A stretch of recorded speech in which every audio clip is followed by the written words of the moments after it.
Hello guys, welcome back to my channel. हम बात करें the needs tools limited IPO के बारे में। देखा है तो एक नया आईपीओ स्टार्ट होने वाला है। इस आईपीओ को अच्छी तरह रिव्यू करेंगे और इसकी डेट को देखेंगे, क्या प्राइस पे आ रहा है, कितने प्राइस पे ये आईपीओ का सब्सक्रिप्शन स्टार्ट होगा फिलहाल, और आज की डेट में क्या इसका ग्रे मार्केट प्रीमियम चल रहा है। और साथ साथ में देखेंगे इसके अंदर सब्सक्रिप्शन लेना चाहिए कि नहीं लेना चाहिए। अच्छी तरह इसको हम एनालाइज करेंगे और देखेंगे इसके अंदर कितना चांसेस है आईपीओ के अंदर अलॉटमेंट मिलने का, क्योंकि एक स्पेशल आईपीओ जो है जिसके अंदर क्यूआईबीज का भी कोटा रखा है। बहुत ऐसे में आईपीओ में बहुत कम देखने को मिलता है कि क्यूआईबीज का भी कोटा रखा गया है, लेकिन इसके अंदर रखा गया है। हो सकता है ये आईपीओ सुपर डीपर हिट हो जाए। जैसे भी रुझान रहा है वीडियो के माध्यम से बता दूंगा। वीडियो पसंद है एक लाइक कर देना, साथ साथ में चैनल को सब्सक्राइब भी कर देना। लिंक डिस्क्रिप्शन में दी हुई है, उसके माध्यम से डीमेट अकाउंट ओपन करके एक नया आईपीओ स्टार्ट होने वाला है, उसके अंदर भी पार्टिसिपेट कर सकते हैं। चलो देखते हैं the needs tool limited IPO का अच्छी तरह review. Otherwise welcome back to my channel. हम बात करें आईपीओ के बारे में। देखा है तो एक और नया आईपीओ स्टार्ट होने वाला है, 28 अप्रैल से स्टार्ट हो जाएगा। नाम है डी नीर टूल्स करके कंपनी का नाम है। और इसका आईपीओ की डिटेल देख लिया जाए तो आईपीओ ओपन हो जाएगा करीब करीब 28 अप्रैल से स्टार्ट होगा और 3 मई को ये आईपीओ क्लोज हो जाएगा। आईपीओ का प्राइस देखा जाए तो 95 रुपीज़ से 101 रुपीज़ के बीच में रखा गया। अगर पार्टिसिपेट कर रहे हैं, अगर इसके अंदर ले रहे हैं तो 101 रुपये जो हाईएस्ट प्राइस बैंड है उस पर, जिस पर ज़्यादा चांसेस रहता है मिलने का। इसका भी फेस वैल्यू 10 रुपये रखा गया है। और आईपीओ साइज़ के बारे में बात करते हैं तो 21 करोड़ से 23 करोड़ के बीच में ये आईपीओ आ रहा है। जो हमको लिस्ट होता हुआ दिखाई देगा एनएससी एसएमई पे लिस्ट होता हुआ दिखाई देगा, क्योंकि एक एसएमई आईपीओ है जिसके अंदर लॉट के अंदर ट्रेडिंग होती है। एक लॉट की साइज़ 1200 शेयर्स रखे गए हैं। इसमें पार्टिसिपेट करें मिनिमम रिटेल को एक लॉट लेना पड़ेगा, और अगर एक लॉट से ज़्यादा ले रहे हैं तो एचएनआईसी कैटेगरीज में पार्टिसिपेट करें। फिलहाल चलो आईपीओ की डिटेल देख लेते हैं क्या है। उससे पहले चैनल को लाइक कर दो, साथ साथ में सब्सक्राइब भी कर दो। Welcome back to my channel. हम बात कर रहे हैं आईपीओ के। एक नया आईपीओ आने वाला है द नीड्स टूल्स करके, और ये कंपनी की पर्सनल वेबसाइट के ऊपर लेकर आया हूँ, जहाँ इन्होंने अपना प्रोडक्ट वगैरह दिखाया हुआ जैसे टेस्टर हुआ, पकड़ हुआ, और साथ साथ जितने पाने हैं वो हुआ जो अक्सर मशीनरी के अंदर यूज़ होते हैं, और साथ साथ में ये अपने वेबसाइट पर उन्होंने मेंशन किया हुआ है। और उनका आईपीओ आने वाला है और आईपीओ स्टार्ट भी हो जाएगा। इसके अंदर क्या करना चाहिए क्या नहीं करना चाहिए, सारी बातें सारी चीज़ें इसे वीडियो में डिस्कस करेंगे, और साथ साथ में देखेंगे इसके अंदर क्या करना चाहिए। या अपने वेबसाइट पे इन्होंने अपना जो प्रोडक्ट है वो उन्होंने मेंशन किया हुआ है। चलो आईपीओ की डिटेल देख लेते हैं। उससे पहले कहूँगा जो फर्स्ट टाइम चैनल पे विजिट कर रहे हैं चैनल को लाइक करते जाओ, साथ साथ में सब्सक्राइब भी करते चलो।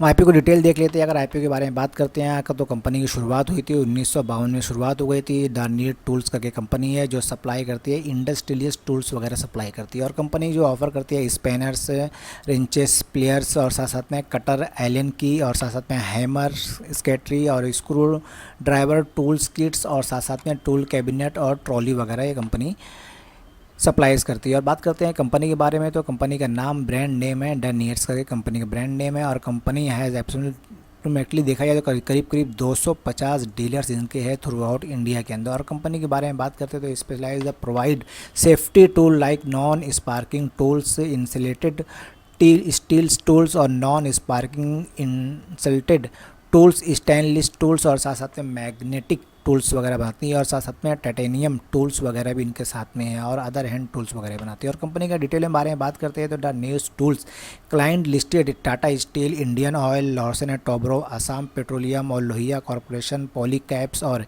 इंडियन रेलवे वगैरह के साथ में इनका टाइप एंड काम करती है। और मेन स्ट्रेंथ के बारे में बात करते हैं तो कंपनी के बारे में एक्सपीरियंस डायरेक्टर और मैनेजमेंट टीम है, डिस्ट्रीब्यूशन टीम है, और साथ साथ में डिस्ट्रीब्यूशन सिस्टम भी है इनके पास। और साथ साथ में देखा जाए तो क्वालिटी एंड सेफ्टी प्रोडक्ट भी है, रिपीट ऑर्डर भी है, और साथ साथ में स्ट्रॉन्ग सप्लाई चेन भी है। चलो आईपीओ की और भी क्या डिटेल है वो भी देख लेते हैं। इसलिए मैं हमेशा आप कहता हूँ कि आईपीओ जब भी आए तो सबसे पहले उसका फाइनेंशियल देखा जाता है कि लास्ट 3 साल से कंपनी ने क्या अपना ग्रोथ दिखाई है। चलो अब कंपनी का फाइनेंशियल देख लेते हैं। उससे पहले चैनल को लाइक कर दो, साथ साथ में सब्सक्राइब। हम बात करें the needs tools limited IPO के फाइनेंशियल के बारे में तो बात करते हैं। मार्च 2020 के अंदर कंपनी की टोटल असेट करीब करीब देखा जाए तो 55 करोड़ की थी, और टोटल रेवेन्यू आया था 73 करोड़ का करीब करीब कंपनी का टोटल रेवेन्यू आया था। और प्रॉफिट आफ्टर टैक्स देखा जाए तो सिर्फ आया था 44 लाख का। नेटवर्थ कंपनी की हो गई थी करीब करीब 7 करोड़ की। रिजर्व एंड सरप्लस कंपनी के पास 7 करोड़ का है। और टोटल बोरोइंग भी देखा यानी कंपनी को उधार भी जो है 4 करोड़ 84 लाख का है। और बात करते हैं मार्च 2021 के अंदर तो टोटल असेट कंपनी की थी करीब करीब 61 करोड़ की, और साथ साथ में टोटल रेवेन्यू आया था करीब करीब 62 करोड़ का। प्रॉफिट आफ्टर टैक्स आया था करीब करीब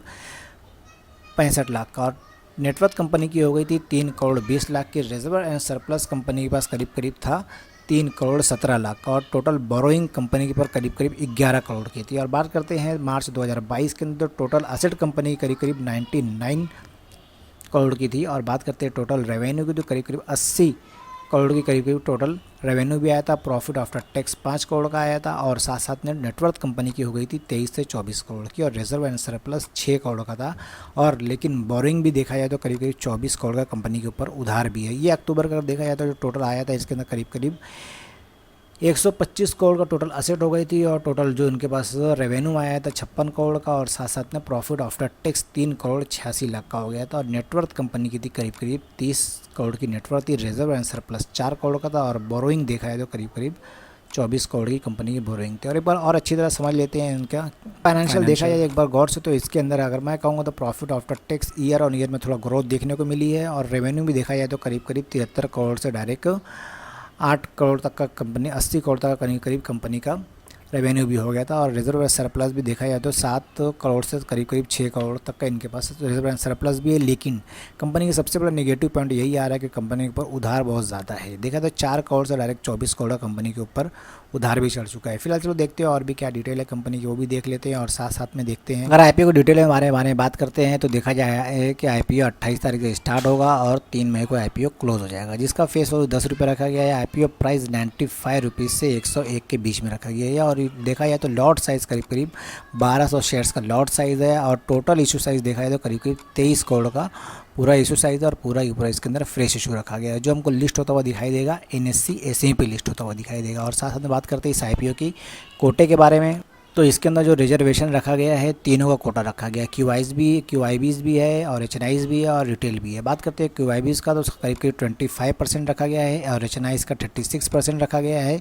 और हम जैसे आप जैसे जो रिटेल है सबसे ज़्यादा देखा है तो रिटेल का ही कोटा रखा गया है, 38% रिटेल का भी कोटा इसके अंदर रखा गया है। चलो देख लेते हैं आईपीओ का और क्या डेटा टेंटेटिव टाइम टेबल क्या है वो भी देख। अगर आईपीओ की टेंटेटिव टाइम टेबल के बारे में बात करते हैं तो इसमें मैंने बताया 28 तारीख से स्टार्ट होगा और 3 तारीख को ये आईपीओ क्लोज हो जाएगा, जिसका बेसिक अलॉटमेंट हमको 8 तारीख को देखने को मिलेगा। और साथ साथ में रिफंड देखा जाए तो 9 तारीख को ये अकाउंट में रिफंड भी हो जाएगा। उसके बाद डीमेट अकाउंट में देखा जाए तो करीब करीब ये 10 मई को हमारे डीमेट अकाउंट में आ भी जाएगा। और बात करते हैं लिस्टिंग की तो उसके बाद जो मेन डेट है इसकी लिस्टिंग की हमको लिस्ट होता हुआ दिखाई देगा स्टॉक मार्केट पे 11 मई 2023 को स्टॉक मार्केट पे हमको लिस्ट भी होता हुआ दिखाई देगा। और साथ साथ में देखा जाए इस आईपीओ में और बात करते हैं आईपीओ के अंदर लॉट साइज़ के बारे में तो इस आईपीओ के अंदर जो लॉट साइज़ रखा गया है मिनिमम 1 लॉट रिटेल ले सकता है, जिसके अंदर 1200 शेयर्स रखे गए हैं। अमाउंट पे करना पड़ेगा 1,21,200 पे करना पड़ेगा। और बात करते हैं एक लॉट से अगर ज़्यादा ले रहे हैं यानी 2 लॉट ले रहे हैं तो कम से कम HNI से कैटेगरीज में आ जाएंगे और मिनिमम 2 लॉट लेना पड़ेगा, जिसके अंदर शेयर्स मिलेंगे 2400 शेयर्स मिलेंगे और अमाउंट पे करना पड़ेगा 2,42,400 अमाउंट पे करना पड़ेगा। चलो देख लेते हैं आप आईपीओ की और भी क्या डिटेल है वो भी देख लेते हैं। उससे पहले कहूँगा चैनल को लाइक कर दो, साथ साथ में सब्सक्राइब भी करते चलो।